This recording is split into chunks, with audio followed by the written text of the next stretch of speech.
Minister vnútra Matúš Šutaj Eštok neskrýval radosť po informáciách, že na finálovom turnaji o postup na zimné olympijské hry v roku 2026 budú Slovensko reprezentovať aj hokejisti z KHL.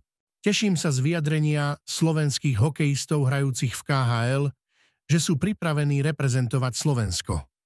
Títo slovenskí hokejisti majú viac rozumu ako progresívni politici, ktorí sú už vo svojej protislovenský postoj čím ďalej agresívnejší.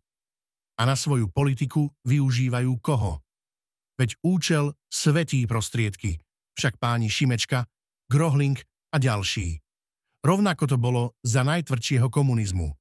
Kto vtedy nebol presvedčený komunista, bol nepriateľ. V dnešnom preklade, kto nie je presvedčený progresívec, je rovnako nepriateľ. Komunisti zakázali športovať aj olympijskému víťazovi Emilovi Zátopkovi a dnes naši progresívci a ich roztlieskávači nechcú umožniť hrať našim v hokejistov z KHL v reprezentácii.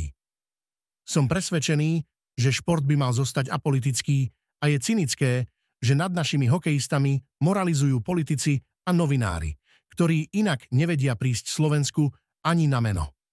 Vari ruskí hráči v NHL nie sú už problémom a naši chlapci z KHL, reprezentujúci Slovensko, by mali byť zrazu problém? V kanadsko-americkej NHL hrá viac ako 50 ruských hokejistov. Nie len, že sa pri ich mene uvádza krajina Rusko, ale zarábajú neuveriteľné peniaze a viacerí z nich patria medzi top 10 hráčov. Ja osobne sa úprimne teším z každého úspechu slovenského hokejistu, hrajúceho doma či v zahraničí, v NHL alebo v KHL, lebo Slovensko je jedno, vážení opoziční politici, novinári a aktivisti. A je v ňom dosť miesta pre každého, či sa vám to páči alebo nie, tak prosím, prestaňte už konečne rozdeľovať a začnite fandiť Slovensku.